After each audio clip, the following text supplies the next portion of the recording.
नमस्कार दोस्तों। तो कैसे हैं आप सब। उम्मीद करती हूँ बढ़िया होंगे। दोस्तों, हमने कल देखा हवेली का पार्ट 1, जिसको आपने बखूबी बहुत प्यार दिया।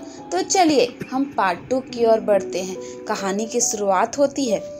अगले दिन मैं अपने रूम में बैठा यही कुछ सोच रहा था कि तभी मेरे 3 दोस्त बंटी, पिंटू, सुमू मुझसे मिलने आ गए। तीनों स्कूल बडीज थे, क्राइम पार्टनर थे, या यूं कहो कि मेरे हर काम के राजदार। तो इतनी बड़ी बात मैं इनसे कैसे छिपा सकता था, इसलिए मैंने ही इनको बुलाया था ये सब बताने के लिए। ये तीनों आए तो मैंने उन्हें विस्तार में सब कुछ बताया।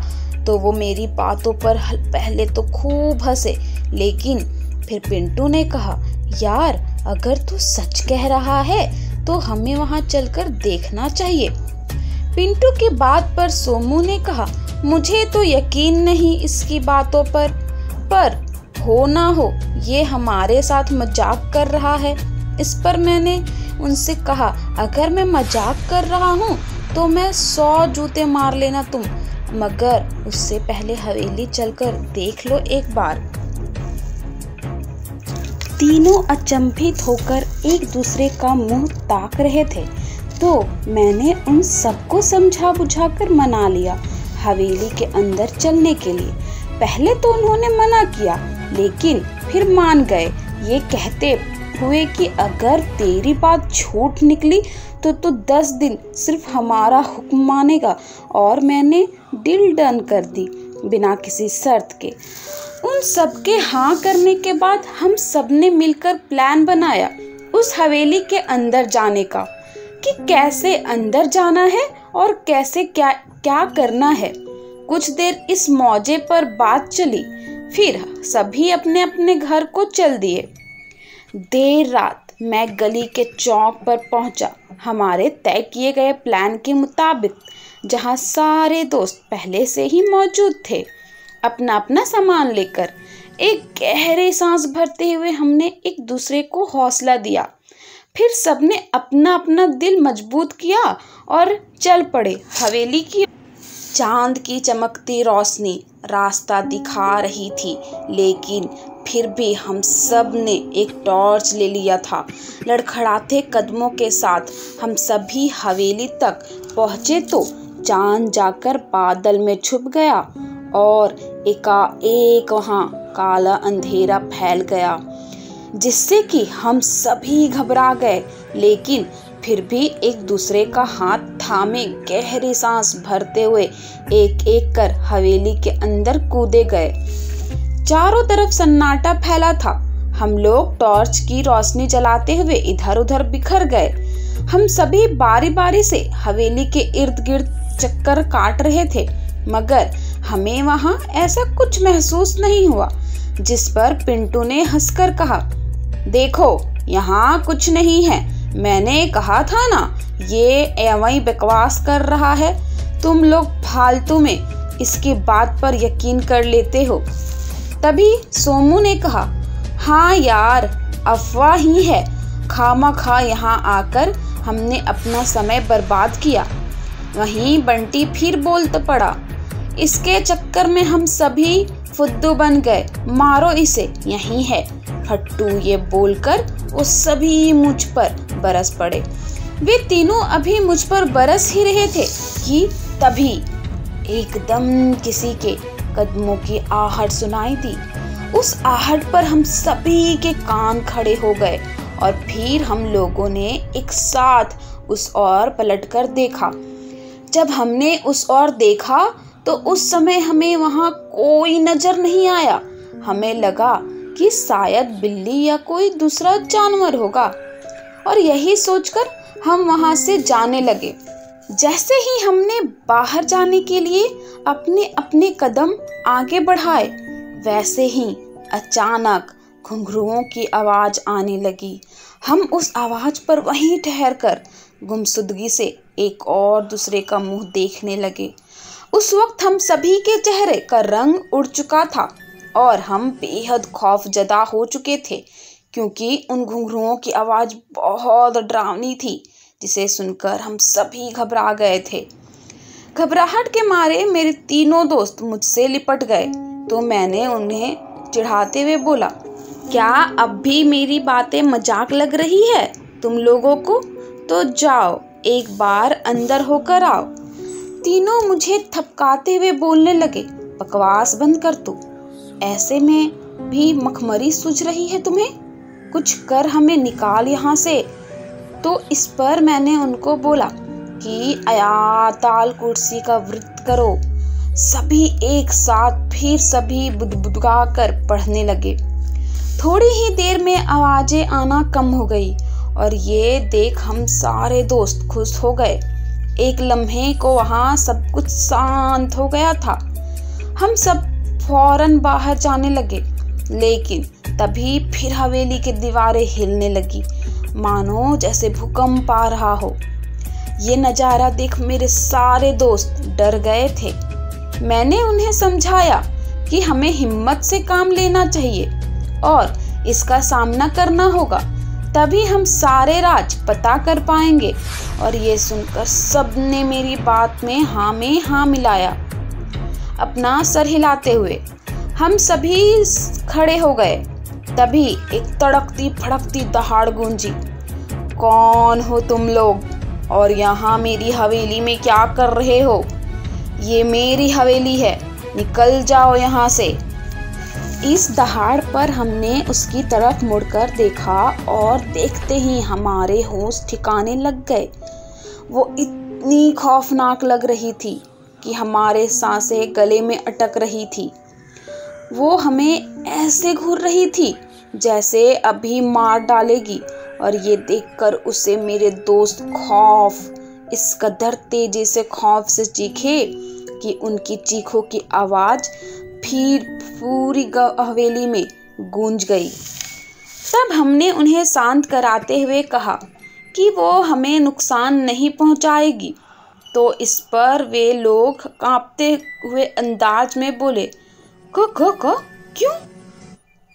वो भूतनी तेरे दोस्त है क्या जो नुकसान नहीं पहुंचाएगी? जरा उसकी आंखें देख, ऐसा लग रहा है मानो वो हमारे खून की प्यासी है। इससे पहले वो हमें मार दे, चल यहाँ से भाग चलते हैं। लेकिन थोड़ी हिम्मत करी और कांपती आवाज में दहाड़ा, हमारी छोड़ो, पहले ये बताओ तो तुम कौन हो और क्यों यहाँ के लोगों को परेशान करके रखा है? मेरे पूछने पर वो अचानक एक लड़की का रूप लेकर मेरे सामने आ खड़ी हुई, जिसे देख हम सब भी घबरा गए। वो हमारे बेहद नजदीक थी, आकर हमारे चारों ओर चक्कर लगा रही थी। उसने सफेद रंग का लिबास पहन रखा था। उसके काले घने लंबे बाल जमीन तक लहरा रहे थे। मैंने डरते डरते लड़खड़ाती आवाज में उससे कहा, देखो, हमें कोई नुकसान मत पहुंचाना। हम बस यहाँ ये जानने आए थे कि तुम्हारी मौत कैसे हुई। तुम इस तरह क्यों भटक रही हो? तुम्हें मुक्ति क्यों नहीं मिली? मेरी बात सुन वो लड़की बोली, घबराओ नहीं, मैं तुम लोगों को कोई नुकसान नहीं पहुंचाऊंगी। तुम लोग यहाँ मेरी सच्चाई जानने आए हो, वरना तो आज तक जितने भी यहाँ आए वो हवेली के खजाने के लालच में आए, इसलिए मारे गए थे। ये सब सुनकर हम सब चुप हो गए।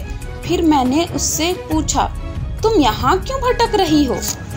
और मैंने पूछने पर जो उसने अपनी कहानी बताई वो हम सब सुनकर शॉक हो गए। वो हमें बताने लगी थी, मैं यहीं पास के गांव में रहती थी अपने माँ बाबा के साथ। गांव में मैं सबसे खूबसूरत लड़की थी, तो अम्मा मुझसे कहती, ज़्यादा बाहर ना निकला कर, रंग काला पड़ जाएगा। एक दिन मैं कुएं से पानी भर रही थी तो मेरी नज़र हवेली के नवाब आजम पर पड़ी, जो इस हवेली के इकलौते बेटे थे। वो अक्सर गांव का दौरा करने आया करते थे अपनी शाही सवारी के साथ। उस रोज उनकी निगाह मुझ पर आ पड़ी और वो मुझे देख मुस्कुराए। उनकी एक मुस्कुराहट ने मुझे शर्मसार कर दिया। तो मैंने अपनी उनसे नज़र फेर ली और पानी लेकर घर की ओर निकल गई। और फिर उस दिन से वो हर रोज बहाने से मुझे देखने आने लगे। फिर एक दिन हवेली से मेरा रिश्ता आ गया, नवाब आजम का। तो मैं भी खुशी से झूम उठी, क्योंकि मुझे भी वो अच्छे लगने लगे थे। बड़े घराने का रिश्ता आया था और आजम भी देखने में अच्छे खासे थे। गांव भर में मेरी वाहवाही होने लगी और फिर यूं ही मेरी शादी हो गई और मैं इस हवेली की रानी बन गई। सब लोग मेरा बहुत ख्याल रखते थे, मुझसे बड़ा लाड करते थे। सास नंद तो पैर जमीन पर ना रखने देती थी। इतनी खातिर बात होती तो मेरी में सोच थी कि मेरी तो भाग्य खुल गए जो मुझे ऐसा ससुराल मिला। ऐसे ही दिन गुजरते गए और चंद माह बाद खुशखबरी मिली कि मैं माँ बनने वाली हूँ। और उस खुशखबरी पर सारी हवेली रोशनी कर दी गई। गांव भर में ढोल नगाड़े बजा दिए गए। उसके बाद से सभी मेरा ज़्यादा से ज़्यादा ख्याल रखने लगे थे। एक दिन ऐसे ही मेरा जी घबराया तो मैं बाग में टहलने निकल गई और टहलते टहलते मुझे कुछ लोगों की बातचीत करने की आवाज़ आई तो मैं उस ओर चल दी। ये आवाज़ हवेली के पीछे वाली कोठरी से आ रही थी। मैं दबे पांव उधर गई तो देखा कि मेरे सास ससुर और शौहर आपस में बातें कर रहे थे कि अगर इस बार भी बेटी हुई तो क्या करेंगे। मेरी सास ने बोला, तो क्या इसका भी वही हाल करेंगे जो पहली वाली बीवियों का किया था, गांव की लड़की ब्याह लाएं ये सोच के कि यही वारिस दे दे कहीं। फिर आजम ने कहा, हाँ तो और क्या, अगर ये भी इस हवेली को वारिस ना दे पाई तो इसका भी वही हश्र होगा जो बाकी दो का किया था। उनकी ये बातें सुन तो मेरी पैरों तले जमीन खिसक गई। मुझसे पहले भी इनकी 2 बीवियां थी और इन्होंने मुझे बताया नहीं, जिनको इन्होंने ही मार डाला सिर्फ इसलिए क्योंकि ये उनको वारिस दे नहीं पाई। इन लोगों का सच जानकर तो मेरे रोंगटे खड़े हो गए और मेरा दिल घबरा उठा, ये सोच कि अगर मुझे लड़की हो गई तो मेरी बच्ची को भी मार डालेंगे। लेकिन इनका सच जानते हुए भी मुझे खामोश रहना पड़ा, क्योंकि अगर मैं आवाज़ उठाती तो मेरी कोई नहीं सुनता और यही सोच मैं खामोश रही। कुछ महीनों बाद मुझे लड़की पैदा हुई, वो भी जुड़वा। मेरा दिल घबरा गया।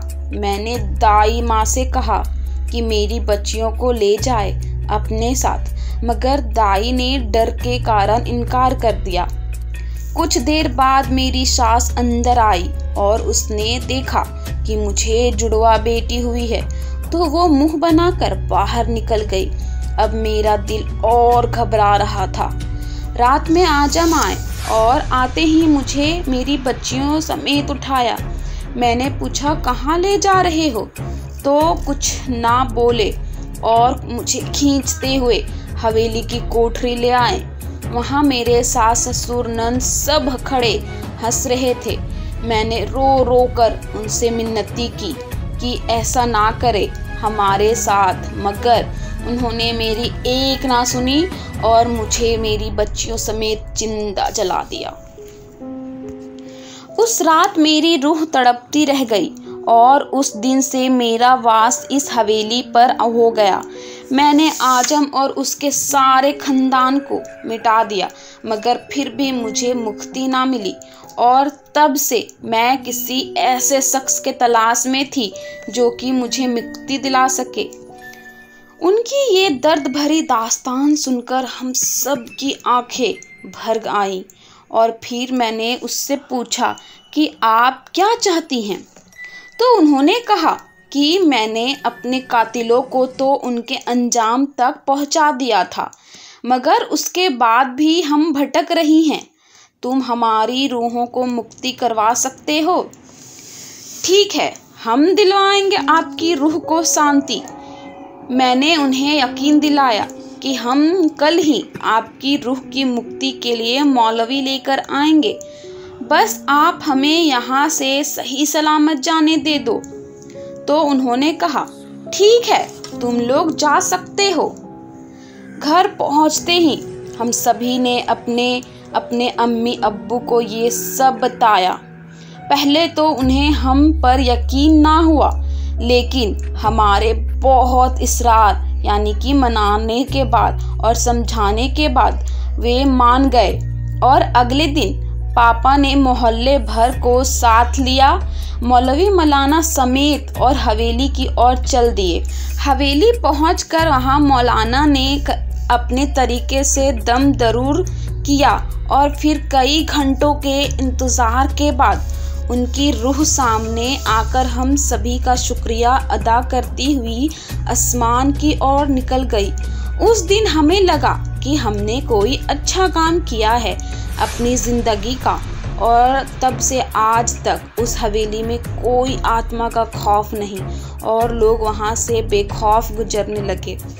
तो दोस्तों, आपको ये कहानी कैसी लगी हमें कमेंट करके ज़रूर बताएं।